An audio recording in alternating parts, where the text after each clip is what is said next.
अस्सलाम वालेकुम। जहाँ भी रहें आप बहुत खुश रहें। दोस्तों मेरे चैनल किचन फ्यूजन में आपको खुश आमदीद। आज हम अपनी किचन में बनाएंगे पालक चिकन, जो बहुत ही लजीज बनता है। तो सबसे पहले मैंने एक पालक की गड्डी ली है जो बहुत ही फ्रेश है बिल्कुल, और इसको मैंने साफ़ कर लिया है। पालक को मैंने बारीक काट लिया है, ये आप देख सकते हैं। 3 से 4 मरतबा मैंने इसको पानी से धोया है ताकि इसमें से मिट्टी वगैरह निकल जाए। हाफ मग मैंने यहाँ पे पानी का लिया है। पानी हम इसमें ज़्यादा नहीं डालेंगे। 2 अदद मैंने हरी मिर्चें ली हैं, आप चाहें तो ज़्यादा भी ले सकते हैं, वो भी हम पालक के अंदर ऐड कर देंगे। और पालक को हम अब 10 मिनट तक तेज़ आंच पर पकाएंगे ताकि ये जल्दी से पक जाए। 10 मिनट तक हमने पालक को तेज़ आंच पे पका लिया है और अब इसको हम मैश कर लेंगे अच्छी तरह से, ताकि इसके मोटे मोटे डंठल जो है वो भी साथ में अच्छी तरह से मिक्स हो जाए। 2 मीडियम साइज़ के मैंने टमाटर लिए हैं, 1 अदद मैंने प्याज लिया है, 8 से 10 जवे मैंने लहसुन के लिए हैं।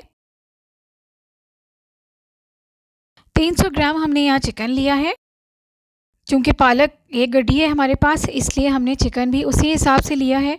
चिकन को मैंने अच्छी तरह से धो के वॉश कर लिया है और ड्राई कर लिया है। कढ़ाई में मैंने हाफ मग ऑयल लिया है और फ्लेम ऑन कर दिया है। अब जैसे ही तेल गर्म होगा हम चिकन को फ्राई करेंगे।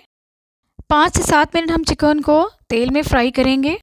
एक साइड फ्राई होने पे हम दूसरी साइड पलट देंगे ताकि दोनों तरफ से चिकन अच्छी तरह फ्राई हो जाए। प्याज को मैंने हाथ से बारीक काट लिया है, आप ये देख सकते हैं। जैसे ही चिकन दोनों तरफ से फ्राई होगा, अब इसके अंदर हम कटा हुआ प्याज उसमें डाल देंगे कढ़ाई में।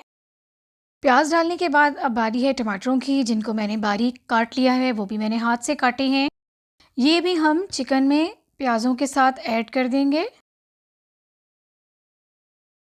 तमाम चीज़ों को हम अच्छी तरह से मिक्स करेंगे और अब इसके अंदर हम डालेंगे 1 टेबलस्पून लहसुन अदरक का पेस्ट, जिसको मैंने हाथ से ही कूंडी में कूट लिया है, वो भी इसमें शामिल कर देंगे और अच्छी तरह से तमाम चीज़ों को मिक्स करेंगे।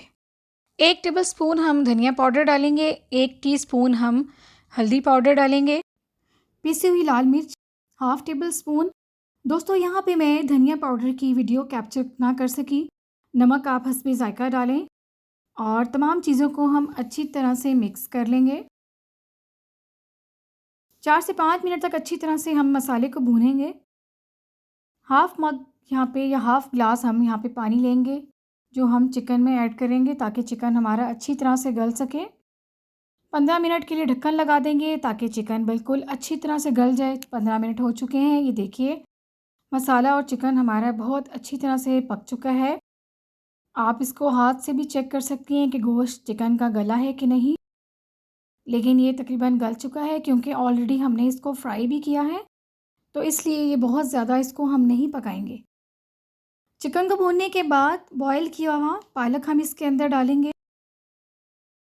सारा पालक इसके अंदर हम ऐड कर देंगे। पालक डालने के बाद हम इसको अच्छी तरह से पालक और मसाले को अच्छी तरह से भूनेंगे ताकि पालक के अंदर जो पानी है वो भी सारा खुश्क हो जाए और अच्छी तरह से पालक जो है वो पक जाए। 2 हरी मिर्चें इसमें डालेंगे और 5 से 10 मिनट तक अच्छी तरह से इसको भून लेंगे। 4 से 5 टेबलस्पून यहाँ पे हम दही का डालेंगे। दही से बहुत अच्छा टेस्ट आता है और अच्छी तरह से दही को मिक्स करेंगे सारे मसाले में। दोस्तों ये ढाबा स्टाइल चिकन पालक है जो बहुत लजीज बनता है और अक्सर शादियों में भी आपने खाया होगा, उसका टेस्ट बिल्कुल डिफरेंट होता है। बिल्कुल वैसा ही मैंने बनाने की कोशिश की है, आप लोग भी ज़रूर ट्राई कीजिएगा। अब चूँकि हमारा मसाला और चिकन अच्छी तरह से पक चुका है, पालक भी अच्छी तरह से गल चुकी है, बहुत अच्छे से मसाले को हमने भून लिया है, काफ़ी देर से मैं इसको भून रही हूँ। अब पालक भी चूँकि खुश्क हो चुकी है, तो अब हम 1 टेबल स्पून जो है आटा लेंगे। आटा हमने वो लिया है जिससे हम रोटी बनाते हैं। इसमें हम पानी नहीं डालेंगे, बिल्कुल खुश्क आटा जो है हम पालक के अंदर मिक्स करेंगे और इसको 5 से 7 मिनट अच्छी तरह से इसको भी पालक में भून लेंगे। चिकन और पालक अच्छी तरह से भूनने के बाद हम उसे 3 से 4 मिनट के लिए दम पे लगा देंगे और ताकि जो आटा हमने डाला है वो भी अच्छी तरह से पक जाए।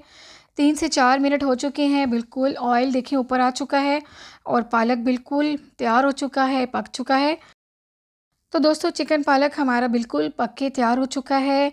आप मेरी बताई हुई रेसिपी के तरीके से बनाएं, आपको बहुत अच्छा लगेगा, बहुत मज़ा आएगा इसको खाने में और आपके घर वालों को भी बहुत अच्छा लगेगा।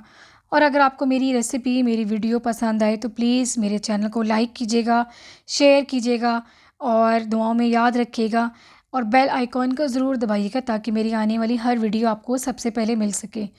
तो दोस्तों इंशाल्लाह एक नई वीडियो के साथ मैं फिर हाज़िर होंगी। तब तक के लिए आप मुझे इजाज़त दें। अल्लाह हाफ़िज़।